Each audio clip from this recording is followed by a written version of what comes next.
Bueno, buenos días a todos y a todas. Vamos a continuar con esta próxima mesa, que es de drogas y de hecho.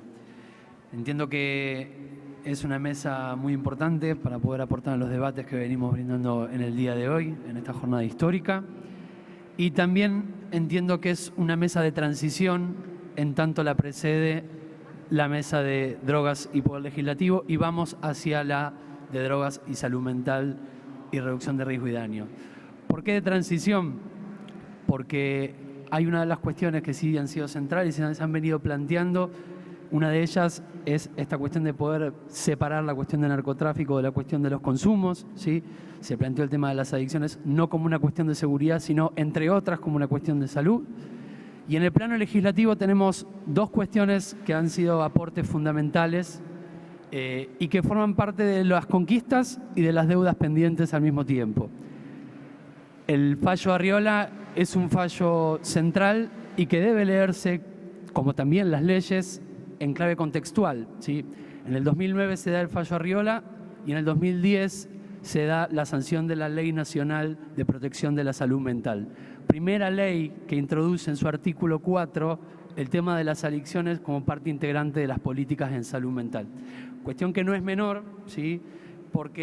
No solo porque en la reglamentación avanza sobre el tema de los consumos problemáticos, tanto legales como ilegales, ¿sí? Esta cuestión también es importante en función de lo que venían planteando los expositores anteriores en torno a cuáles son las finalidades del prohibicionismo, ¿sí? Sino también porque en realidad es la primera ley que introduce esta cuestión. Luego se avanzó y en el 2014 se sancionó el Plan Integral para el Abordaje de los Consumos Problemáticos. Llevamos casi 5 años de entrada en vigencia de ese plan y aún carecemos de reglamentación del mismo. Entonces, eso también forma parte de las deudas pendientes que nosotros tenemos que permitirnos pensar, ¿sí? Bueno, ahora sí vamos a ir avanzando y le vamos a dar la palabra a Jacqueline Barancione. Hola, buenos días, ¿cómo están? Bueno, en primer lugar, saludar por la realización de esta jornada.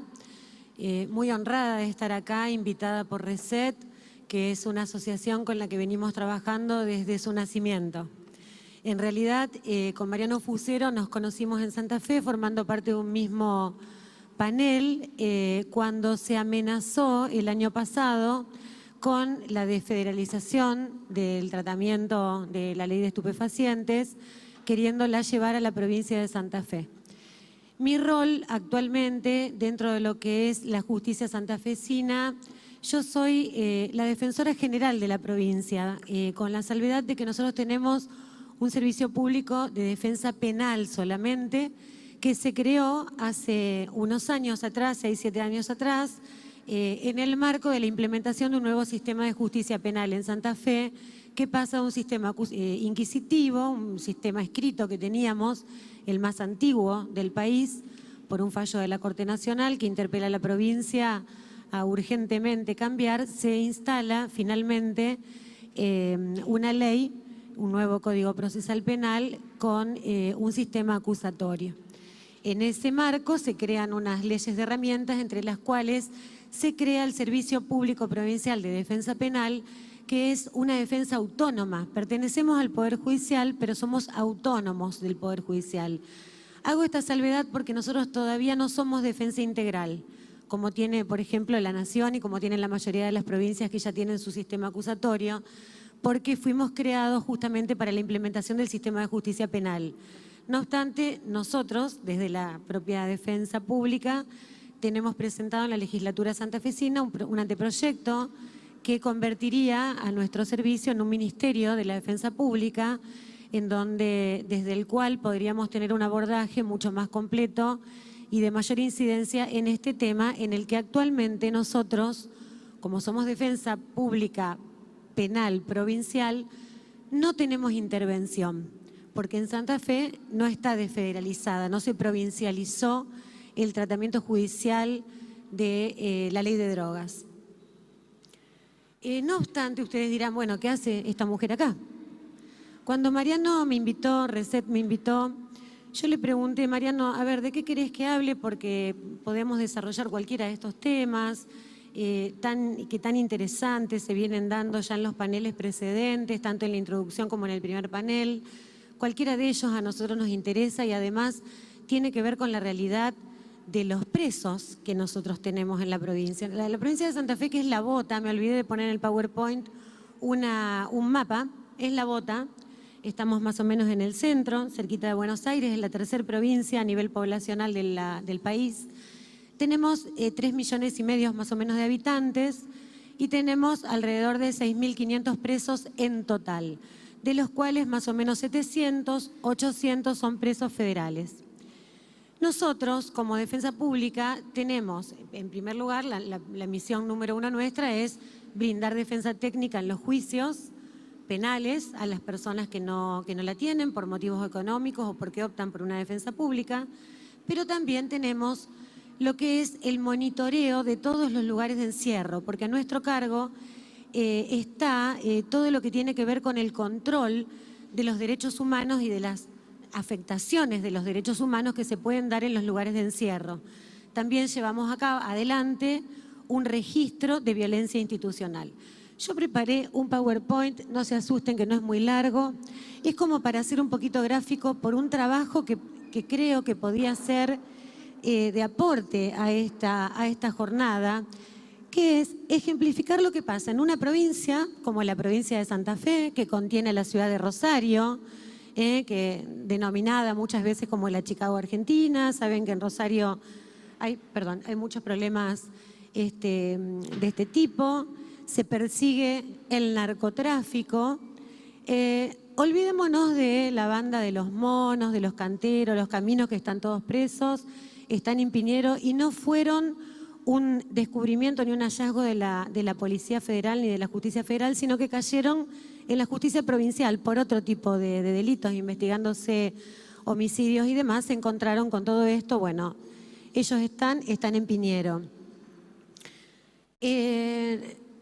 Fuera de esas bandas importantes que tienen que ver con una actividad delictual, la provincia, que tiene una problemática carcelaria bastante importante, porque a ustedes les parecerán pocos 6.000 presos, pero para nosotros son muchos, porque nosotros tenemos 3.500.000 habitantes.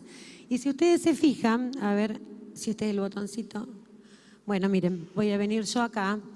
Las unidades, la 11 de Piñero, que está en Rosario, tiene 1.868 presos y su cupo máximo, estirando mucho las normas internacionales e incluso las locales, estirándolas, considerando que una plaza es un colchón, a 2 por celda, tendría que tener 1.449 y tiene 1.868. Fíjense que federales tiene 129 procesados y 39 condenados. La otra unidad que es problemática es la unidad 1 de Coronda, una unidad que a lo mejor ustedes la han escuchado nombrar porque era una unidad modelo cuando se creó, pero es una unidad donde hace unos 10 años atrás hubo una masacre muy grande entre presos rosarinos y santafesinos, que ambos grupos están lejos de sus lugares. Tiene una capacidad máxima estirada de 1.410 y tiene 1.647 presos en total. Dentro de esos hay 454 muchachos federales, dentro de la cárcel provincial, del penal provincial. Bueno, la unidad 2 de Santa Fe, que es La Flor, es lo mismo. Bueno, tiene sobrepoblación, pero en esta no hay problema de federales. Y después la unidad 5 de mujeres, fíjense que contiene 80 muchachas federales, de un total de 171 personas, es decir, que más de la mitad son chicas que pertenecen al sistema federal. Nosotros venimos con una problemática, como Servicio Público de la Defensa Penal, venimos planteando habeas corpus por todo el tema de lo que es sobrepoblación, afectación del derecho del acercamiento familiar, el atraso en los informes de los organismos técnicos criminológicos de los penales, que hacen que los presos no salgan, que entren, porque ustedes todos sabrán aquí el crecimiento de la población penitenciaria, que en 10 años creció en un 56% en todo el país. En Santa Fe, por la implementación del sistema acusatorio, en los últimos años, sobre ese 56% creció un 35% más, porque el sistema acusatorio genera respuestas más rápidas por la implementación y la utilización en el 90% de los casos de los procesos abreviados. Entonces nosotros que venimos planteando habeas corpus para reducir la cantidad, ¿qué pasa? Los federales son la piedra de la discordia, porque son, o los convidados de piedra, no sé cuál sería el ejemplo para la denominación que le podríamos poner, porque son los que sobran, justo coincide la cifra de sobrepoblación con la cantidad de federales que hay insertos en nuestras cárceles. Entonces, estos muchachos y muchachas padecen una doble discriminación y una doble violencia institucional. Por ejemplo, en Coronda, que yo les decía, hay, en Coronda es la unidad 1, 454 presos, estaban todos juntos en un mismo pabellón. El día de visita era los miércoles, había 1000 personas adentro de ese pabellón, con visita íntima, todo ahí, ¿no? Bueno, se los separó, se creó un subpabellón, se les puso un día distinto de visita, eso genera mucho problema de convivencia dentro del mismo penal. En un habeas corpus en Rosario, la justicia que dijo no a la sobrepoblación carcelaria, de 1.400 hay que rebajar en 120 días, hay que sacar a los presos que sobran, fijando en 50 la cantidad máxima para internos federales, con lo cual hay 80 que hay que sacar. Eso generó, en el norte de la provincia, tenemos una cárcel que está buena, no puede estar buena la cárcel, pero es la mejor de todas porque es una cárcel enclavada en el medio del campo, que tienen talleres, están puertas abiertas, no se pueden escapar porque están en el medio del campo, donde se puede apostar a una pequeña idea de resocialización. Es la única que funciona bien. Bueno, tuvimos que interponer un habeas corpus preventivo, sí, justamente preventivo, porque se hablaba de trasladar, están construyendo rápidamente un pabellón, resignando un lugar que era un taller mecánico, que era el lugar más preciado que tenían los internos para el trabajo, y teóricamente que van a llevar a los 120 de Piñero a Vera. ¿Saben cuántos kilómetros hay? 600 kilómetros de diferencia. Teniendo en cuenta además que los presos federales, que están la mayoría, los muchachos en Coronda y en Rosario, y las muchachas en Rosario, están todos lejos de su familia porque son de distintos lugares de la provincia. Y además se los lleva, se los trae, se los separa, se los pone, bueno, sufren una doble discriminación y problemas también de convivencia y de violencia institucional. Esto no hace falta recalcarlo, pero bueno, se le echa la culpa a los federales. Ahora, ¿quiénes son los federales? Nosotros hicimos un muestreo, nos tomamos el trabajo de ir a las unidades y encontramos que esto viene a refrendar para, si alguno cree que lo que se escribe, por ejemplo, en un hermoso un artículo que escribieron Mariano Fusero e Ileana Arduino que se llama El show de la guerra contra las drogas, por si alguno cree que eso es una fantasía, no, es tal cual lo que pasa, tal cual. Fíjense, de un total de 158 internos con los que estuvimos charlando, que además los tenemos filmados por un problema de edición, no lo podemos mostrar hoy, que se encuentran presos, 70% procesados, 30% condenados, porque además esa es la otra doble discriminación que tienen, porque están junto con gente que tiene un sistema rápido y ellos están 8 meses en prisión preventiva sin ir a una audiencia, por ejemplo, con el único contacto del defensor público federal a los defensores federales, por lo menos en la provincia de Santa Fe, que los conozco, les saco el sombrero porque están haciendo un trabajo realmente de contención y de todo que no sé cómo hacen. Teniendo en cuenta las penas establecidas por la ley, la mayoría se encuentra cumpliendo una pena de entre 3 y 6 años, fíjense, el 75%. Del total de la población, el 52% es por tenencia simple. ¿Qué incautaron al momento de la detención? Menos de 100 gramos, el 48% de la población encuestada. Bueno, y los demás, como ustedes ven. A su vez, otro fenómeno que detectamos en este trabajo de muestreo territorial, que la mayoría tiene familiares presos por la misma causa. Por ejemplo, hoy en la Unidad 5 de Mujeres en Rosario, encontramos una chica que tendrá 20 años, la mamá, la tía y la abuela. La abuela no sabe ni por qué está. Debe tener 60 años, un poco más a lo mejor. Siempre el 55% tiene familiares. Bueno, estos porcentajes alarmantes son la síntesis de un uso sistemático de la prisión preventiva, porque como ven, al revés de lo que pasa con los pesos provinciales, que se dio vuelta el porcentaje con la implementación del sistema acusatorio, tenemos solamente 35% de procesados, o sea que todavía no, que están en prisión preventiva, mejor dicho, y el 65% ya con condena. En este caso pasa al revés. Bueno, la criminalización trasciende a la persona atentando también contra su familia, esto lo sabemos.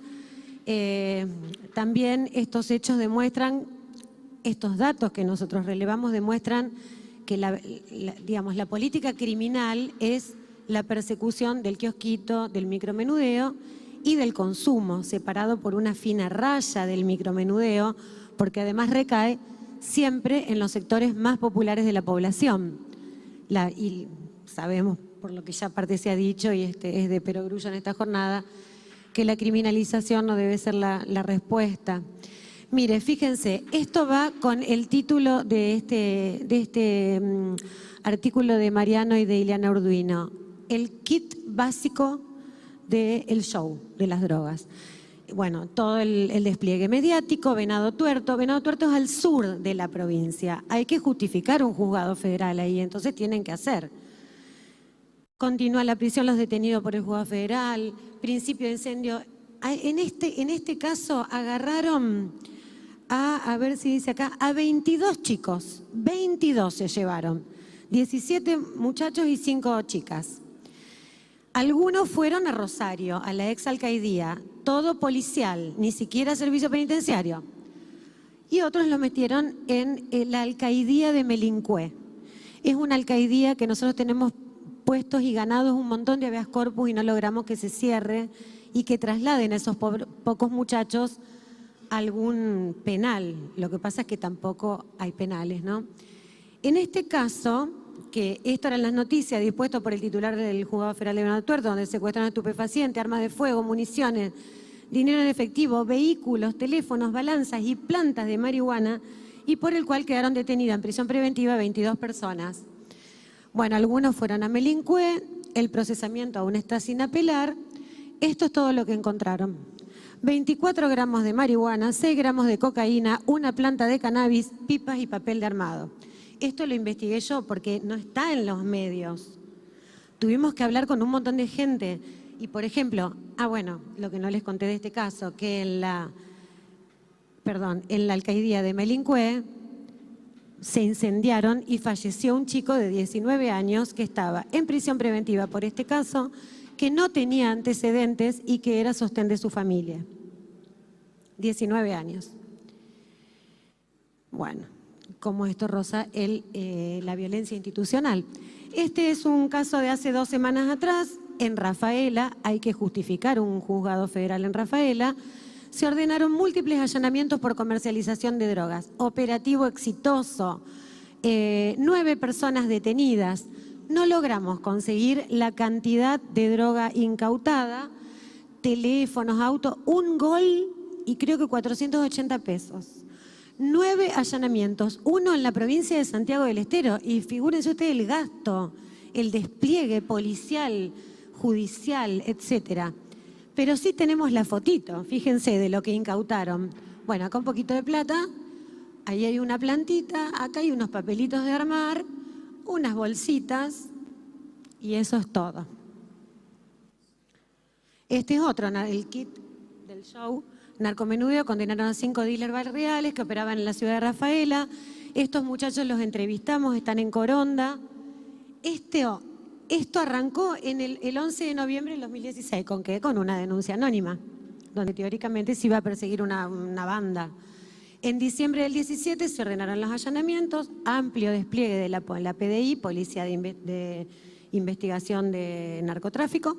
Desde el 2017, hace 4 años, 610 días detenidos en Coronda llevan, se les puso prisión preventiva. Todos arreglaron por 95 gramos de marihuana y 6 gramos de cocaína en total.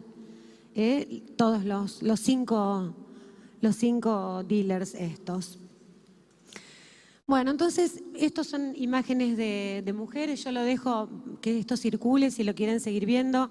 Son solamente imágenes tomadas por nosotros de las salas donde se encuentran las chicas en la ciudad de Santa Fe y en la ciudad de, no sé si tengo que hacer para que arranque, de Rosario. Yo como conclusión a esto, perdón si me excedí en el tiempo, no, es este. Ya va a empezar a circular eso. Creo que más allá de las cuestiones jurídicas, de lo legislativo, de la necesidad del cambio de ley, de todo, creo que en gran parte hay mucho prejuicio. Mucho prejuicio. Todos nosotros tenemos en nuestra familia, en nuestro grupo social más cercano, gente que consume por salud, por recreación, gente que tiene un consumo problemático y también gente que es muy discriminativa con este tema, porque además es un tema tabú en la sociedad. Nosotros con Reset estamos trabajando en la provincia de Santa Fe porque creemos que hay que apostar a la educación. Y estamos trabajando con la Universidad Nacional de Rosario y con la Universidad Nacional del Litoral, por el momento llevando propuestas para trabajar con este tema de política de drogas a modo de materia electiva, de materia de grado, de cursos de actualización, pero vamos a ver si empezamos primero con la capacitación de los docentes.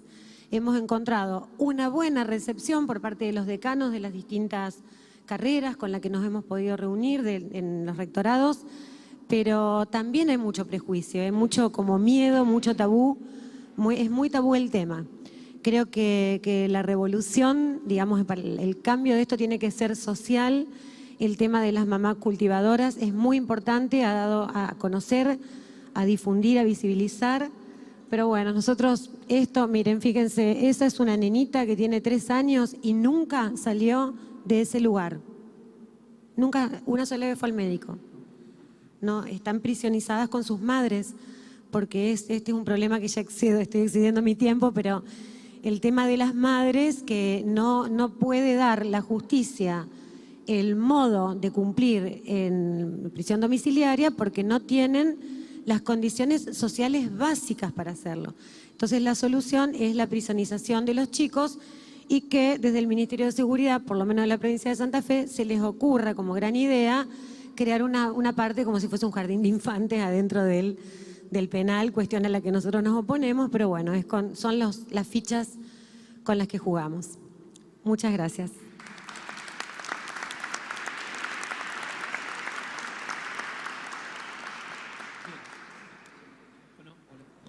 Bueno, continuamos con Alejandro Corda. Hola, gracias, buenos días, gracias por la invitación. Bueno, yo soy Alejandro Corda, de Intercambios, Colectivo de Estudios Drogas y Derecho y otras cosas más. Traje una presentación con unos datos muy...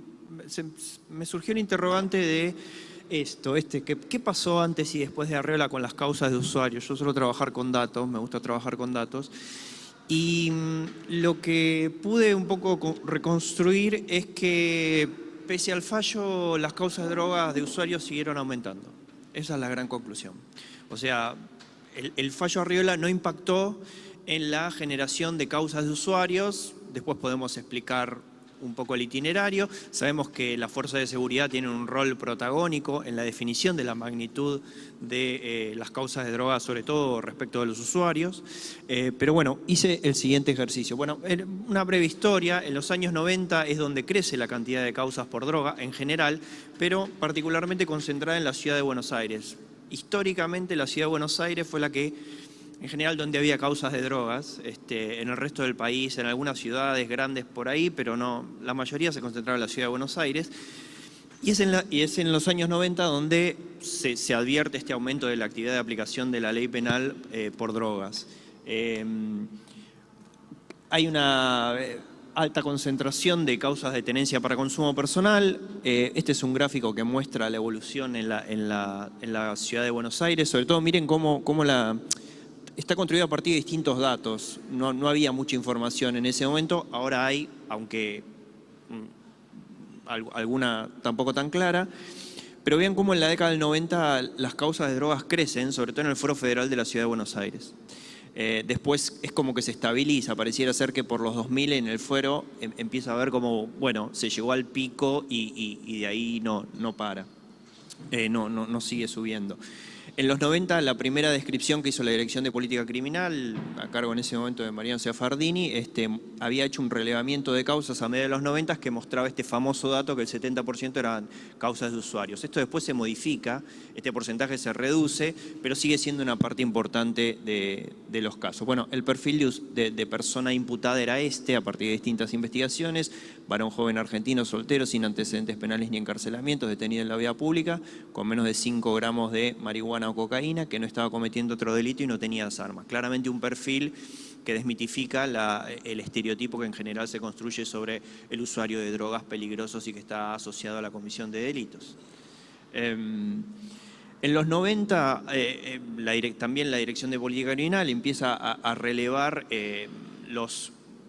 un dato que se llama los hechos delictuosos, así se define, que está construida a partir de la información que brinda la Fuerza de Seguridad, y muestran cómo también en la década del 2000 fue aumentando, casi se duplica la cantidad de actividad de aplicación de la ley penal de drogas. En esta década, en el 2005, arranca lo que se conoce como la desfederalización, que creo yo tiene una incidencia muy importante en la determinación de este volumen de causas. Félix hizo un informe en la Procunar en el 2014, creo que era Félix, donde, bueno, ahí tienen muy buena información también. Y por aquel entonces también el Ministerio Público Fiscal, los fiscales federales tenían una base de datos cuyos datos eran un poquito cuestionables, pero cruzando los datos de los hechos delictuosos con el porcentaje de tenencias para consumo personal, más o menos se podría pensar que por ahí, por el año 2000, un año antes del fallo Arriola, había alrededor de 13.000 causas en todo el país por tenencia para consumo personal. Bien, quizás este dato esté un poco subestimado, pero bueno, de esa investigación que está mencionada ahí, hice la cuenta. Cuando salió el fallo Arriola, en Intercambios hicimos esta advertencia, intentamos explicar un poco de qué iba el fallo y hacia el final dijimos esto: habrá que estar atentos a la aplicación de este criterio por los jueces inferiores, ya que la limitación de afectación a terceros puede ser utilizada sobre todo por la Fuerza de Seguridad y ciertos jueces reticentes a cualquier intento de retroceso penal para continuar incriminando. Aspiramos que futuras reformas brinden mayor precisión, ya que siempre hemos creído que es un fenómeno sociosanitario y no tiene que haber respuestas penales, y como dice la Corte, la respuesta penal es ineficaz, inhumana, que lo dice en el fallo Arriola, en el voto de Fait, si lo quieren buscar. Datos posteriores, mezclando datos de la Procunar, creo que justo hizo cuando estaba Félix, más el otro trabajo ese de federalización que les contaba, también permitía estimar que en el 2012 había unas entre 15.000 y 17.000 causas por tenencia para consumo personal en el 2012, o sea, 3 años después del fallo Arriola, ya estaba aumentando. Y ese fenómeno siguió. De hecho, hice este ejercicio para el año 2018 con datos de la Procunar, más datos del Ministerio Público de la provincia de Buenos Aires, y la cuenta da algo así como 25.000 causas. Eso sin contar Córdoba, Salta, otras provincias que también desfederalizaron y donde es posible que aumente ese número. Bien. Finalmente, lo que pasó este año, que es un interrogante, ¿qué pasa en Ciudad de Buenos Aires? La Ciudad de Buenos Aires desfederalizó este año. Se advierte por distintas cuestiones, contactos que hemos tenido con gente del Poder Judicial de la ciudad, que hay una mayor actividad de aplicación de la ley, digamos, siguiendo esto que ya sabemos: cuando hay desfederalización hay más persecución de actores menores del tráfico, usuarios, cultivadores, pequeños actores del tráfico, etcétera, entre los cuales hay muchas poblaciones en situaciones de vulnerabilidad. Y lo más grave es que el otro día se acercó una persona que estaba haciendo una investigación y que pudo obtener, que es un dato a confirmar, porque no puedo revelar la fuente, entre enero y mayo en la Ciudad de Buenos Aires, este año hubo 4.024 causas de tenencia para consumo personal. Según datos de la Procurar, el año pasado en la ciudad de Buenos Aires, en el Fuero Federal, hubo 4.782. O sea que a ese ritmo, prácticamente en la ciudad de Buenos Aires, se duplicarían las causas de tenencia para consumo personal. Con lo cual, si esta tendencia sigue así, estaríamos en 2019 alrededor de 30.000 causas por tenencia para consumo personal. Todo esto en un escenario de a 10 años de Arriola, digamos. La verdad que los números me impresionaron a mí, que estoy trabajando en esto, y la verdad que me resultan muy impresionantes. Bueno, me parece que el dato es muy contundente, pero bueno, detrás de esto lo que hay es esto, personas. Y bueno, digamos, me parece que si algo vale la pena, detrás de los números hay un montón de estas personas. Algunas detenidas, me impactaban los datos de Santa Fe, de personas detenidas por tenencia simple. Eso la verdad que, no sé, me extraña muchísimo. Siempre hay alguno, pero no en la cantidad que se señaló. Esto, digamos, hay muchas cuestiones a revisar. Pero bueno, básicamente quería mostrarles estos datos porque la verdad que me dejaron impactados. Quedo abierto a preguntas y a seguir discutiendo. Muchas gracias.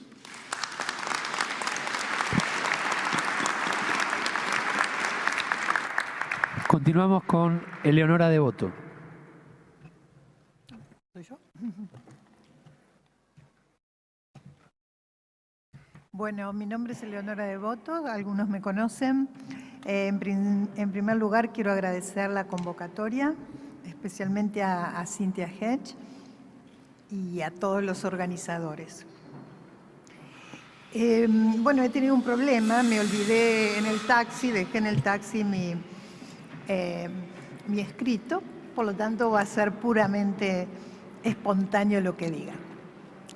A ver, voy a hablar un poquito del fallo, voy a hablar un poquito de Arriola, porque hemos hablado de temas penitenciarios que tienen mucho que ver.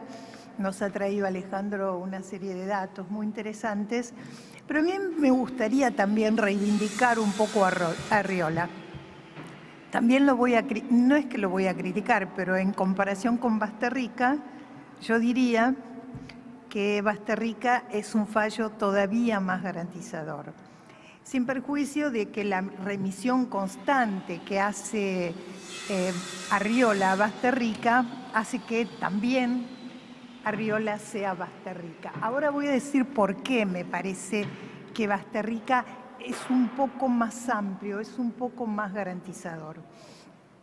Mi idea, cuando no sabía exactamente cuántos minutos tenía, era un poquito más ambicioso, lo voy a acotar. Mi idea era traer a ustedes, pensar entre todos la diferencia entre la salvaguarda y el derecho. Digo esto porque cuando el Estado, a través de políticas de salvaguarda, pretende la protección de los ciudadanos, en verdad lo que está haciendo es recortar derechos. Y en este caso, recortar derechos que son fundamentales. Y en esto voy a seguir a lo que dijo Alperín en el panel anterior, el tema del reconocimiento de la autonomía de la voluntad, de la libertad de ser soberano sobre su propio cuerpo, sobre la propia vida, es un derecho tan fundamental que no debería ser cercenado por políticas públicas. Y cuando digo esto, voy a introducir una nota histórica, brevemente, que tiene que ver con la historia de la penalización del consumo de drogas en la Argentina. La primera ley que se ocupa de esto, si no recuerdo mal y no lo pude marcar, es la ley 11.331, por primera vez se penaliza la tenencia, pero no se habla de estupefacientes, sino de psicotrópicos y alcaloides. Esto dio lugar al dictado de dos fallos plenarios, Antonio González y Terán de Ibarra, si no recuerdo mal, que apoyaban, legitimaban la punición de la tenencia para consumo. Pero esos mismos fallos plenarios tuvieron unas disidencias muy importantes en favor de la autonomía de la libertad. Y debo decir que este reconocimiento para mí tan importante de la autonomía de la libertad surge de nuestros antecedentes históricos de 1811. Hablamos de 1811. Y además, debo decir como un dato absolutamente paradojal y que llama la atención y que conmueve, es que la ley 17567 de 1968, una ley dictatorial, legisla de manera más libertaria, diría yo, la tenencia de estupefacientes. O sea, se libera, no es delito la tenencia de estupefacientes para consumo personal y ya, y nada más. Y no le agregamos ese aditamento que tenemos, por ejemplo, en Arriola, en cuanto se dice que de ningún modo produzcan un peligro concreto sobre los derechos o bienes de terceros. Este agregado de la doctrina de Arriola abrió un cauce que ha sido utilizado de todas maneras para limitar la liberación de la tenencia para consumo. Esto quería decir, y además, como el tiempo es poco, me gustaría referirles, comentarles una investigación que se ha hecho acerca de la jurisprudencia de la Cámara Nacional de Casación Penal, de la cual digo, aprovecho para decir, ya no soy la defensora titular, hace un par de años, pero me compete y aprovecho para decir también que habiendo pertenecido 20 años a ella, debo rendir un homenaje a la defensa pública en general. ¿Por qué? Porque si bien estos fallos, Arriola, por ejemplo, y muchos otros, deben reconocerse a quienes los suscriben, no por ello debemos dejar de señalar que han sido todos productos de una lucha incesante de la defensa pública para lograr este logro como tantos otros. Entonces va ahora mi reconocimiento a la defensa pública.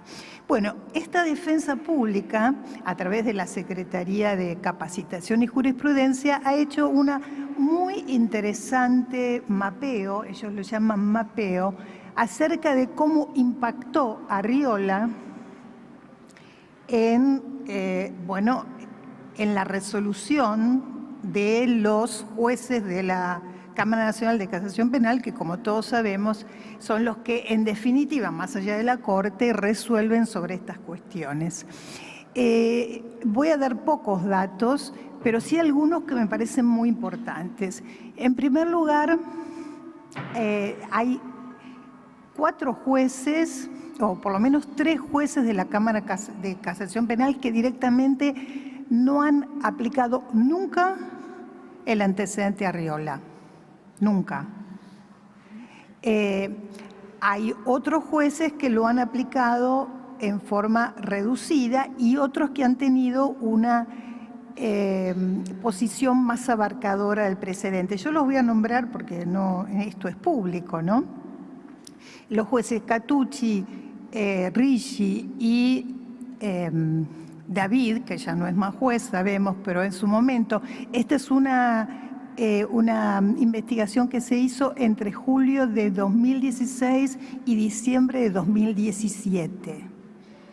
Es actual, es completa, y estos jueces, les decía, tuvieron posiciones absolutamente negativas respecto de la aplicación del antecedente. Por el otro lado, los jueces Lócar, Ángela Ledesma y también la doctora Figueroa han tenido posiciones más abarcativas respecto de la aplicación del antecedente. Debo decir que se hizo un relevamiento sobre 60 sentencias, pero en esas sentencias no se tuvieron en cuenta otras cuestiones relativas a si hay tenencia para consumo o no, sino básicamente los que refieren a la inconstitucionalidad de la tenencia de estupefacientes para consumo personal, inconstitucionalidad que de paso está a decirlo venimos reclamando desde Montalvo, ¿no? O sea, desde Montalvo y desde la sanción de la ley 23737, siempre la defensa pública se encaminó a cuestionar la legitimidad de la punición de la tenencia para consumo, no solamente desde el lugar de la afectación de la autonomía de la voluntad, sino básicamente, sino también desde el lugar del derecho a la salud y del derecho a la igualdad ante la ley.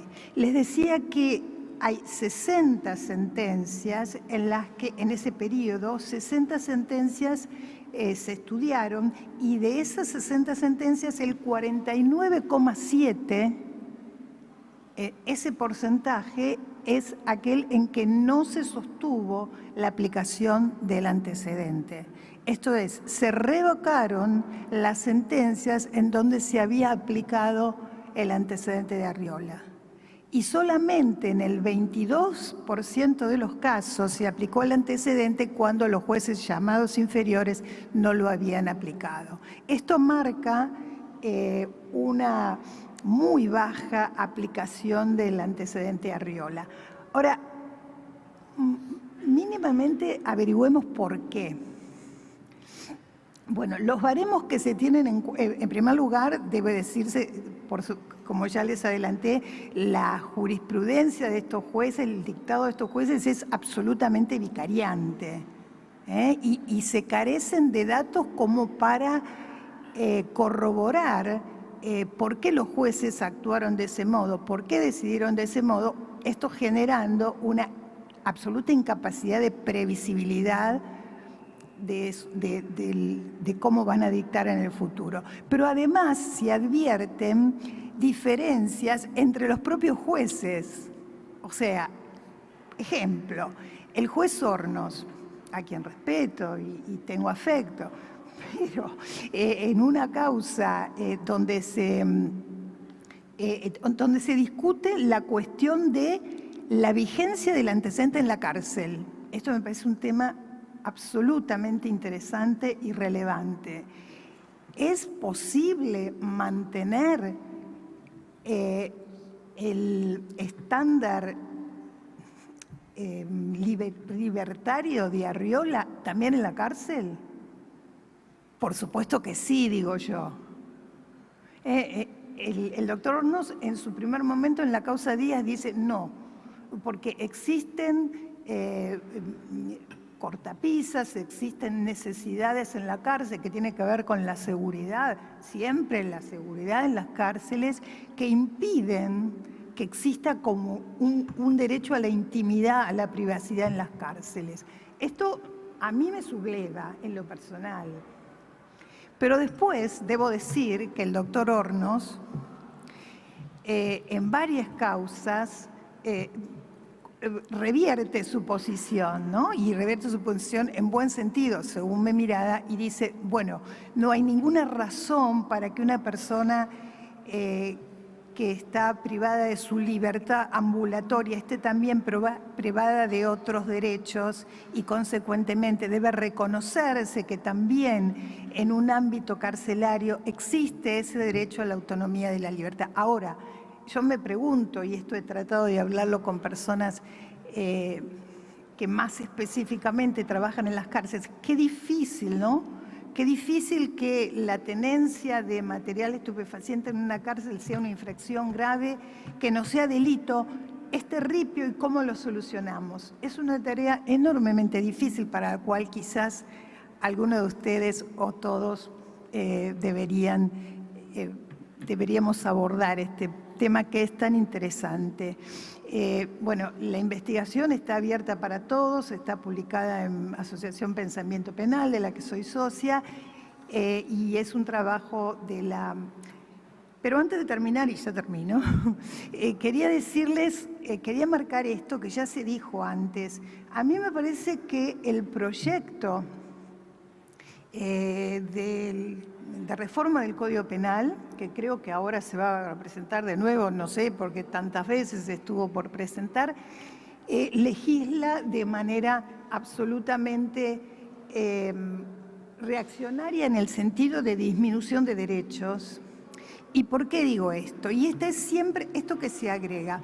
¿Qué nos dice Boriski? Bueno, Boriski dice, para que la tenencia para consumo no sea delito, tiene que ser escasa cantidad, o sea, tenencia para consumo, pero además debe realizarse en el ámbito privado. ¿Qué quiere decir en el ámbito privado?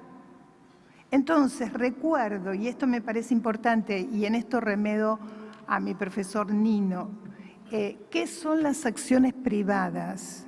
El artículo 19 no pone una valla a las acciones privadas, diría Nino. El artículo 19 define, describe las acciones privadas. O sea, las acciones privadas son aquellas que no ofenden el orden o la moral pública y no perjudican a terceros. Estas son las acciones privadas. Esto tiene poco que ver con el ámbito privado, porque si nosotros concebimos el ámbito privado como un ámbito cerrado, entonces todos aquellos casos de tenencia de consumo en las calles, aunque sea sin presencia de terceros, yo no sé si quedarían dentro del ámbito de no punición. Me parece que esto no es progresivo, la política de derechos humanos exige su carácter de progresividad y me parece que esto, y en esto celebro a quienes puedan actuar para volver a la despenalización de la tenencia para consumo, sin más, porque por ese cauce vamos a llegar a aceptar una cantidad de limitaciones como se ve en los resultados de esta investigación. Bueno, me excedí, perdón, muchas gracias.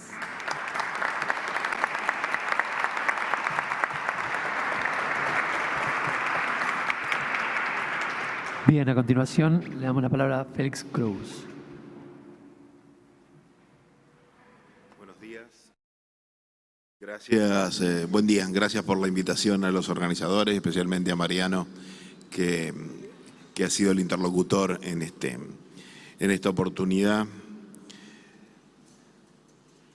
Como decía Alejandro, efectivamente me tocó en algún momento de mi carrera profesional, de mi vida profesional, porque nadie corre ninguna carrera seriamente, trabajar este tema en una unidad específica de la Procuración General de la Nación y muchos años antes comenzar mi desempeño judicial en la Cámara Federal contemporáneamente con la sanción de la Ley 23737, hace mucho tiempo de esto, y la verdad es que es bastante inquietante que año tras año nos reunamos.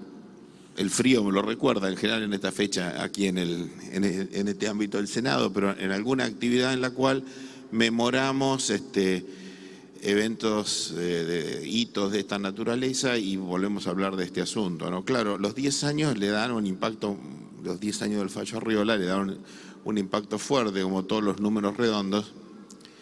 Es increíble que a 10 años del fallo Arriola, que tampoco fue un fallo disruptivo, fue volver a poner las cosas en un punto a donde ya se había llegado, estemos aquí discutiendo dos asuntos, ¿no? El primero de ellos es la no derogación de la punición de la tenencia de estupefaciente para consumo personal y luego todos los otros fenómenos de violencia, legal o ilegal, estatal toda, derivados directamente de la no derogación de esa fórmula legal y luego también de las prácticas que tal vez expliquen la no derogación.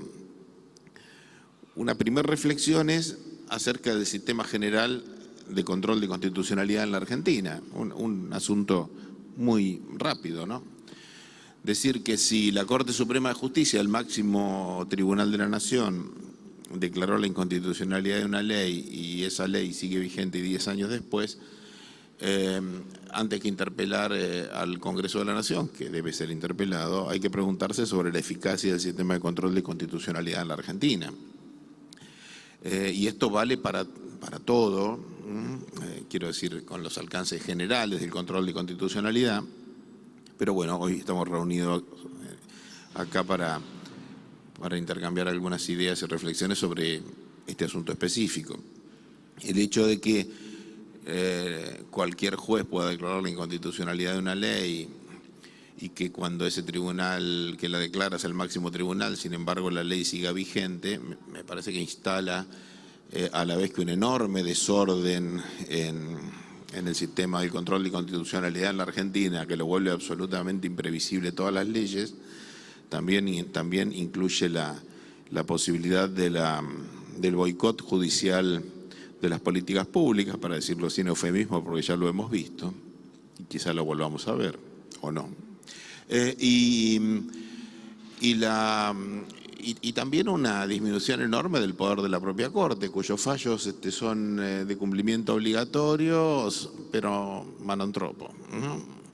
El hecho de que alguien pueda apartarse de un fallo es un asunto preocupante, y esto vale para los fallos que nos gustan y los que no nos gustan, ¿no? Así están las cosas, y esto me parece que es un desafío no menor, porque tengo mis serias dudas que la introducción del carácter derogatorio de una declaración de inconstitucionalidad de la Corte Suprema respecto a una ley pueda ser un asunto que se pueda reformar sin una reforma constitucional, digo, porque involucra el mecanismo de formación, sanción de las leyes y la prohibición de su vigencia. Así que me parece que este es un tema muy importante cuando se piense una modernización, digamos, del sistema legal, y no del sistema judicial. Pero claro, esto es una sofisticación al lado de los enormes problemas que tiene el sistema judicial argentino, es casi una exquisitez, digamos, hacernos preguntas sobre estos asuntos, ¿no? Alejandro traía una cantidad de información fáctica, ¿no?, sobre la acción de los tribunales, y Eleonora también repasaba la jurisprudencia. Y ahí hay algunos tópicos que me parece interesante que yo destaque más allá de lo que ellos hicieron, ¿no? Uno es la falta de información sistemática y seria sobre qué hacen los tribunales y qué hace la policía sobre esto, ¿no? Que todavía se siga citando nuestro informe del año 2012 es algo que por supuesto a mí me halaga y después me entristece, porque hace mucho. Quiero decir, es un informe del año 2014 sobre insumos del año 2012, es otra vida eso. Han pasado muchos años y no hay más materiales parangonables con eso, digo, ¿no? Es un mal endémico de la Argentina, donde algunas producciones del Estado se discontinúan conforme las gestiones, digo, los aciertos y los errores, digo, no hay la continuidad necesaria para que esa información se vuelva neutral y aprovechable por todos. Pero bueno, así están las cosas. Fue un trabajo muy meritorio de los profesionales que lo hicieron, pero un trabajo sencillo en el sentido de la obtención de los insumos públicos y de la elaboración del trabajo, con variables que se enseñan en las universidades. El que no lo hace ahora es porque no quiere hacerlo, y nada más. El otro tema es, nuevamente, la cuestión de la relación de la ley y la producción de los tribunales, el discurso jurídico y la realidad, ¿no? A mí me parece que cuando nos quedamos montados sobre la prohibición, la idea de que el Estado está ejerciendo una regulación sobre esto es una extraordinaria ficción que solo encubre la violencia. Digo, la idea de que el derecho penal es la forma más extrema de la regulación por parte del Estado de una conducta, que es su prohibición y amenazarla con una sanción, es una mirada, me parece, un poco torpe del asunto, porque cuando una conducta está prohibida, el mejor modo de pasar a su liberalización absoluta es desoír la prohibición. Quiero decir, detrás de la prohibición penal, si no hay una conducta regulatoria, no hay nada. Y esto es lo que pasa en el tema de las drogas, donde la escasez de la regulación, el retiro del Estado, las formas de la construcción de un discurso de ignorancia, los estereotipos, los prejuicios, y las prácticas violentas hacen que detrás de la prohibición lo que esté es simplemente la acción delictiva y un discurso de encubrimiento. ¿Qué quiero decir con esto? Se puede regular, de modo que lo ha hecho Uruguay, lo veo acá en Milton, que seguramente no te voy a spoilear nada, Milton. Tengo muchas ganas, te aclaro, pero no nada. Digo, se puede regular sin prohibir y se puede prohibir sin regular. Y una forma interesante de la hipocresía es mantenerse en la prohibición y ser ultraliberales en la medida que uno, cuando salta la valla de la prohibición, va a la desregulación total. Y ahí se muere gente. Ahí no hay información, ahí están todos los riesgos. Con lo cual, una vez más, a mi modo de ver, se hace evidente que la famosa lucha contra las drogas es una forma de perturbación mental muy próxima al fetichismo, donde la gente parece haber entablado un combate ficticio, por supuesto, contra un elemento inerte del reino mineral, digamos, y de la química, y se desentiende de la suerte de las personas, ¿no? Y es un bucle lógico increíble que perturba, me parece, a todos los que creemos que estamos en el mundo del derecho y en las prácticas vinculadas con el derecho, con el hombre como centro de nuestros intereses.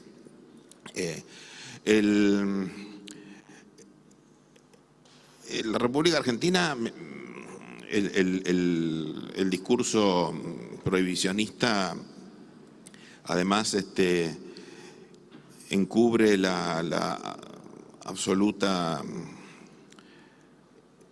ignorancia, me parece, que hay sobre estos asuntos, ¿no?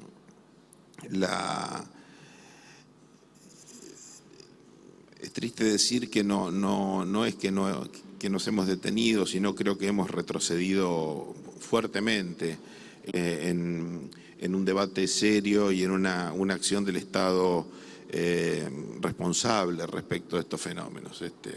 Nosotros, aquí se ha dicho en un tono jocoso, y está bien que así sea, pero que en el fondo es amargo, que se ha presentado el problema de las drogas con... Yo el otro día me lo cruzaba a Diego Capusotto en una actividad y le decía, te sacan el pan de la boca, ¿viste?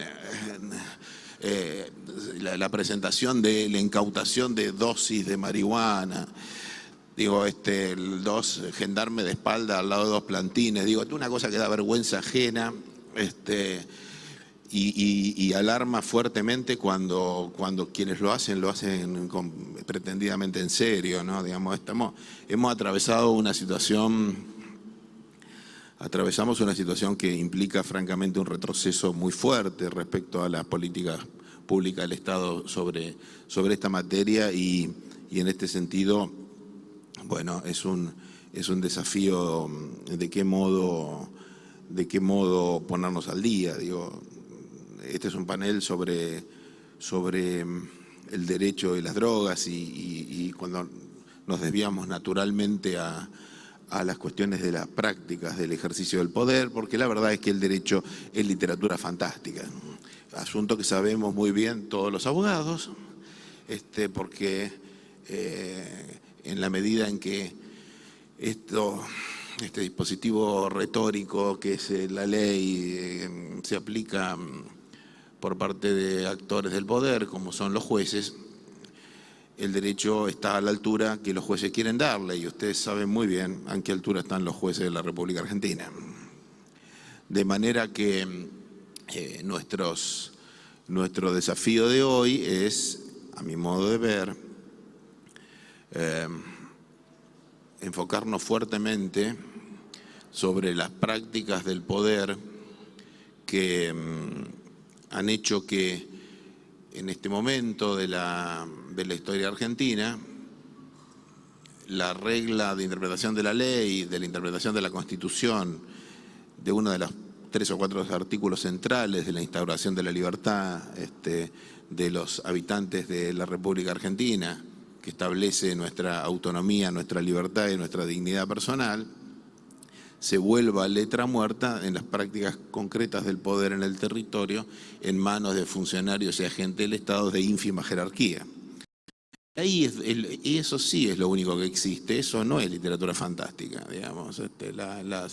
Las cárceles que no son ni sanas ni limpias, en las que está alguien que está vinculado con formas aparentemente sutilmente distintas a la tenencia de estupefacientes para consumo, como pueden ser la tenencia de semillas o el autocultivo, que en el fondo son exactamente lo mismo, han hecho que la ley esté puesta en tela de juicio, digamos, verdaderamente, esté puesta en suspenso en las prácticas del poder contemporáneo de la República Argentina, y la discusión sea una firme discusión acerca de cómo volver la realidad a su quicio.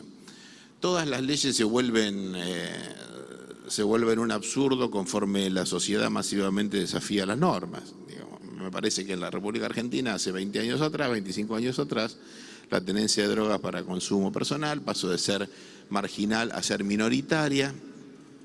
Los consumos eran consumos concentrados en algunas pocas sustancias, pero lo que ha cambiado es el mundo y lo que han cambiado son las prácticas. Las sustancias que se consumen son muchas y los consumidores son todos. De manera que, incluyendo los jueces, claro, incluyendo fiscales, sus hijos. De modo que, al margen de que existe un aumento exponencial de la hipocresía, lo que hay que empezarse a plantear seriamente es cómo la ley empieza a regular conductas reales y no conductas imaginarias. Si la realidad ha desafiado a la ley hasta romperla de un modo masivo, el problema no lo tiene la realidad, sino que el problema lo tiene la ley. Porque además, mientras sigamos hablando de la marihuana y de las plantines, nadie se hace preguntas sobre las drogas de diseño, nadie le da información a quien decide consumir sobre las nuevas sustancias psicoactivas, nadie se hace preguntas sobre el consumo de opiáceos que se vuelve masivo en toda América y que producen altísimos niveles de violencia, sus derivados, desde luego. Nadie se hace preguntas sobre esto. ¿Cuánto hace que no escuchan ustedes nada vinculado con el derecho penal y las drogas de diseño en la República Argentina? ¿Alguien sabe cuántos jóvenes un poquito lejos de la edad promedio para morirse en una guardia se mueren en un hospital privado porque los consumidores de esas sustancias no son los pibes estigmatizados por consumir paco? Nadie sabe. No hay un estudio epidemiológico sobre cuántos matan las drogas que consumen los ricos. Pero bueno, siempre es un mejor negocio lo otro, un show macabro que produce más muertes, mientras todos nosotros seguimos discutiendo sobre el sexo de los ángeles. Gracias.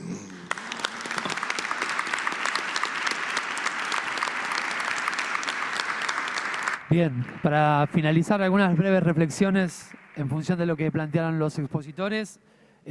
Una de ellas, la selectividad del sistema penal y todos los problemas que eso trae, entre ellos, bueno, las barreras de acceso, ¿sí? Una de las cosas que planteaba que no solamente es la criminalización de los usuarios, ¿sí?, de drogas, sino que también es la criminalización de la pobreza. Esta es una cuestión central, ¿sí? Y el prohibicionismo avala de alguna forma esto. Otra de las cuestiones planteaba Jacqueline al principio en relación al monitoreo de los lugares de encierro, y yo me animaría a agregar de las instituciones que se abocan a la asistencia, ¿sí?, en materia de consumos problemáticos, son escenarios sistemáticos de vulneración de derechos. Entonces, esto es una cuestión también a tener en cuenta. Y en definitiva, un poco condensando todo, digo, necesitamos leyes a la altura de un cambio de paradigma. Afuera nos encontramos con una realidad que las leyes no terminan de expresando, por eso son vetustas. Políticas públicas integrales que permitan abordar integralmente la problemática. Intersectorialidad, esto es que todos los sectores se hagan cargo de la parte que les tocan y trabajen conjuntamente. Participación comunitaria para contribuir al cambio cultural que necesitamos para poder cambiar las cabezas y romper con la cristalización de sentidos que todo esto conlleva. Bueno, muchas gracias.